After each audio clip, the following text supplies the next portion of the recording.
آپ کا ہوسٹ کامران حیات۔ الحمدللہ 63 چینل کے توسط سے آپ کو بہت ساری ایسی معلومات فراہم کی جا رہی ہیں جن کا تذکرہ بار بار سوشل میڈیا پہ کیا جا رہا ہے۔ اگر دیکھا جائے ملکی صورتحال کو تو کن کشیدگیوں سے ہمارا پاکستان گزر رہا ہے، ملکی حالات کس طرف جا رہے ہیں، آئے دن پاکستان اور پاکستان سے بیشتر دوسرے ممالک میں کیوں چیز کو اٹھایا جا رہا ہے کہ پاکستان کے لوگ جو ہیں وہ صرف ایک بات پر فوکس کر رہے ہیں کہ ہمارے اسلام کو مذاق کیوں بنایا جا رہا ہے۔ عالمی تمام تر دنیا میں ایک چیز کو واضح لیا جا رہا ہے کہ یہ قرآن کی بے حرمتی آخر ہوئی کیوں، وجہ کیا بنی، ان کو سزا کیسے ملی۔ کیا یہ آئے دن آج اس ملک میں یہ خدشہ پیش آیا، کل کو کوئی اور ملک میں باشندہ ایسا کریں تو قانون پاس ہو جانا یہ ایک الگ بات ہے۔ کیوں نہیں تمام تر جو ہمارے سربراہان ہیں وہ مل جل کر کوئی ایسا سلوشن تلاش کریں کہ تمام تر جو مذاہب ہیں ان کی جو کتابیں ہیں ان کو کیسے محفوظ کیا جائے۔ دیکھیں، جب آپ کسی کا مذاق اڑاتے ہیں تو وہ کسی کا نہیں، آپ اپنی ذات کا مذاق اڑاتے ہیں، اور اگر یہاں پہ مذاق اڑانے کی بات چل جاتی ہے تو پھر آپ اس کتاب کا حوالہ جس سے پوری دنیا میں محفوظ کرنے کا ذمہ اللہ پاک نے خود لیا ہے۔ کیسے ممکن ہے کہ اللہ پاک اس کا ذمہ لے اور کوئی یہاں مٹی کا بڑا انسان اس کی بے حرمتی کرے اور اس کو سزا نہ ملے۔ انہی باتوں پر بہت ساری باتیں کریں گے۔ کشمیر کا ایشو کس ٹاپک پہ چل رہا ہے یہ ایک واضح قطع بات ہے۔ آج کی جو ہماری مہمان شخصیت ہے وہ کسی تعارف کی محتاج نہیں ہے، اسکالر ہیں، ہمارے اسلامک اسکالر ہیں محمد اقبال فاروقی صاحب۔ السلام علیکم۔ وعلیکم السلام ورحمۃ اللہ وبرکاتہ۔ آپ بڑے عرصے بعد ہمارے چینل تشریف لائے ہیں، آپ کو ویلکم کرتے ہیں۔ شکریہ جناب۔ اس وقت کشمیر کی جو موجودہ صورتحال ہے وہ بڑی ڈیفرنٹ پوائنٹ آف ویو پہ جا رہی ہے، آپ اس پہ کیا کہنا پسند کریں گے؟ سب سے پہلے بسم اللہ الرحمن الرحیم۔ اس میں کوئی شک نہیں کہ کشمیر کے مسلمان تقریباً 4 ماہ سے شدید تکلیف میں ہے، مصیبتوں اور پریشانیوں میں ان کو جایا گیا، اور تاریخ میں اتنا بڑا ظلم اجتماعی طور پہ کسی قوم پہ نہیں کیا گیا ہے کہ جس انداز سے اس قوم کو علل اعلان کچل دیا گیا ہے، اور وہاں پہ صحافیوں کو جانے کی اجازت نہیں دی گئی اور میڈیا کو اپنے فرائض سر انجام نہیں دیے گئے۔ تو اس کا مطلب یہ ہے کہ انہوں نے انسانی حقوق کی خلاف ورزی کی ہے۔ تو اس موقع پر چاہیے تھا کہ عالمی فورم پہ اقوام متحدہ اور جو ہمارے بڑے فورم ہیں ان پر اس مسئلے کو اجاگر کیا جاتا ہے، لیکن افسوس کے ساتھ کہنا پڑتا ہے کہ کشمیر کے مظلوم مسلمانوں کے لیے کسی نے کوئی مؤثر آواز بلند نہیں کی۔ ہمارے وزیر اعظم صاحب نے اگرچہ اپنا فرض ادا کیا ہے مگر نکار خانے کے طوطی جیسی ان کی آواز محدود کر دی گئی، تو کوئی اس پر بات نہیں ہوئی۔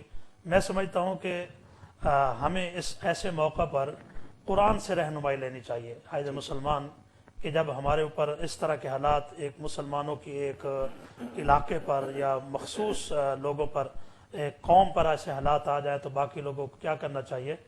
تو قرآن پاک میں اللہ نے فرمایا وَإِن طَائِفَتَانِ مِنَ الْمُؤْمِنِينَ اقْتَتَلُوا فَأَصْلِحُوا بَيْنَهُمَا فَإِن بَغَتْ إِحْدَاهُمَا عَلَى الْأُخْرَى فَقَاتِلُوا الَّتِي تَبْغِي حَتَّى تَفِيَّ إِلَى أَمْرِ اللَّهِ۔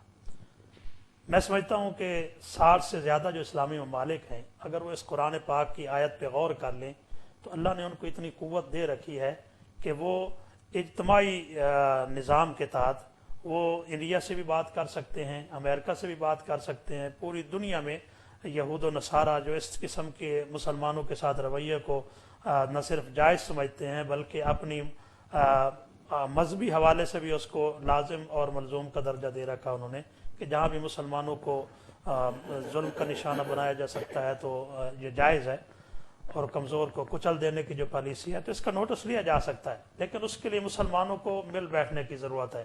ہمارے حکمرانوں کو پہلے بیٹھ کے اس پر غور کرنا چاہیے کہ کشمیر کے مظلوم مسلمانوں نے کوئی ایسی حرکت کی ہے کہ جس سے ان کی ملکی پالیسی کو یا ملکی وقار کو نقصان پہنچا ہو۔ انہوں نے انڈیا کی فوج پہ حملے کیے ہوں کشمیری قوم نے، یا انہوں نے کوئی ایسا جارحانہ انداز اختیار کیا ہو جس سے اس کی سبکی ہوئی ہو یا ملکی وقار اس سے مجروح ہوا ہو۔ جب انہوں نے کوئی ایسی بات نہیں کی ہے، وہ ایک اپنی مؤثر آواز جو ہے نا وہ تقریباً 72 سالوں سے بلند کر رہے تھے، تو یہ تو ہر ایک کو آزادی ہونی چاہیے تھی، لیکن ان کو کچل دینا، پھر عزتوں پہ حملے کرنا، اور بچیوں کو گھروں سے اٹھا کے لے جانا، معصوم بچوں کا قتل عام، یہ تو کسی مذہب کے اندر تو کیا کسی تہذیب کے اندر اس کی اجازت نہیں ہے۔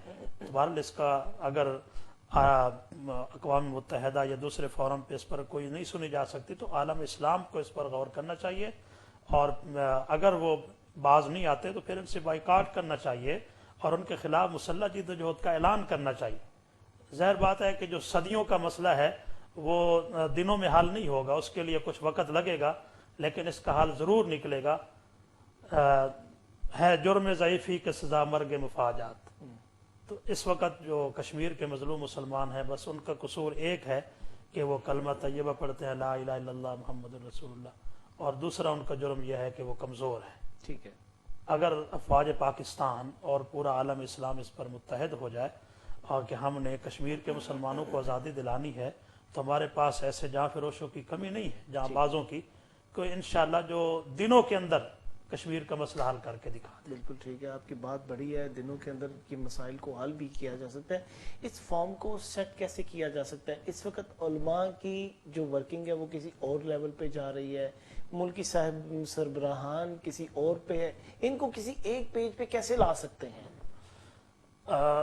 اصل مسئلہ کامران بھائی یہ ہے کہ ہم جو ہمارا بنیادی مقصد ہے جس کے لیے ہم نے یہ وطن عزیز کا یہ خطہ حاصل کیا ہے، ریاست پاکستان جس نعرے پر قائم کی گئی ہے، ہم اس مقصد سے پیچھے ہٹے ہوئے۔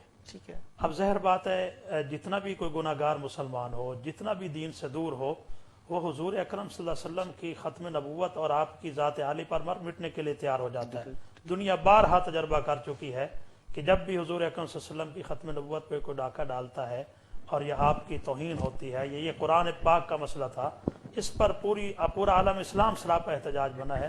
تو اس کا مطلب یہ ہے کہ ہر طبقے کے اندر جس نے کلمہ پڑھا ہے، ہر مسلمان کے اندر چنگاری موجود ہے، صرف اس کو تھوڑا سا ابھارنے کی ضرورت ہے اور ان کو گائیڈ لائن دینے کی ضرورت ہے۔ تو وہ علماء بہتر طریقے سے دے سکتے ہیں۔ آخر جب مسئلہ اسلام کا ہے، جب مسئلہ دین کا ہے، جب مسئلہ امت مسلمہ کا ہے اور اجتماعیت کا ہے، تو وہی لوگ آگے آ سکتے ہیں جو دین کو سمجھتے ہیں۔ بالکل ٹھیک اور سیاستدانوں کو چاہیے، ہمارے اداروں کو چاہیے کہ وہ علماء کو وہ عزت اور مقام دیں، ٹھیک ہے، ان کو میڈیا پہ لائیں، میڈیا پہ آ کے وہ قرآن و سنت کی روشنی میں عوام کی رہنمائی کریں، اور عوام جب اس بات پہ اتفاق کر لے گی کہ علماء صحیح کہہ رہے ہیں اور رائے عامہ ہموار ہو جائے گی، تو میں سمجھتا ہوں کہ انشاءاللہ پھر سب کا مل بیٹھنا آسان ہو جائے گا۔ ٹھیک ہو، اور پھر اصل تو مسئلہ یہی ہوتا ہے کہ اگر علماء آتے ہیں عوام ان کو قبول نہیں کرتی، سیاستدان اگر آ کے بیٹھتے ہیں تو مذہبی لوگ ان کو قبول نہیں کرتے، اگر فوج کا کوئی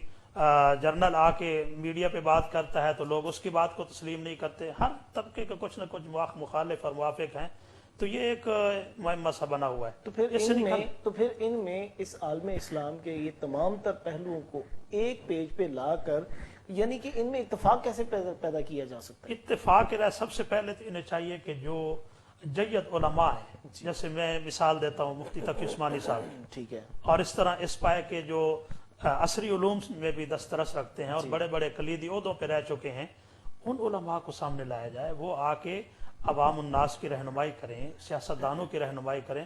میں سمجھتا ہوں ہمارے وزیر اعظم صاحب بار بار یہ کہہ چکے ہیں کہ مجھے دین کی سمجھ نہیں ہے، میں جتنا دین سمجھتا ہوں اس کے مطابق اس نفاذ کی بھی کوشش کرتا ہوں۔ اب انہوں نے جتنا دین سمجھا ہے یا پڑھا ہے تو اس کے مطابق تو وہ کوشش کرتے ہیں۔ مثلا ریاست مدینہ کا نام انہوں نے لے لیا، ٹھیک ہے، ختم نبوت کا مسئلہ آیا تو انہوں نے اقوام متحدہ میں بات کر دی، ٹھیک ہے، اور جنہوں نے آپ صلی اللہ علیہ وسلم کی شان میں گستاخی کی تھی تو انہوں نے وہاں قانون بھی پاس کروانے کی کوشش کی ہے۔ ابھی ناروے کا مسئلہ تھا یہ قرآن کی بے حرمتی کا، اس میں بھی ہماری افواج پاکستان نے ماشاءاللہ اس کو جب ہیرو قرار دیا اور پورا عالم اسلام کھڑا ہو گیا تو ان پر ایک دباؤ پڑا۔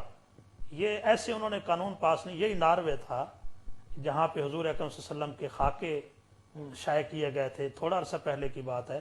پھر قرآن پاک کی اعلانیہ بے حرمتی، تو اس کا مطلب یہ ہے کہ یہ لا علاج مریض ہے۔ اور جب ہماری افواج پاکستان نے رد عمل ظاہر کیا، جو دنیا کی پیشہ ور ترین ماشاءاللہ مضبوط ترین فوج ہے جس نے بڑی بڑی قوتوں کو شکست دے دی ہے،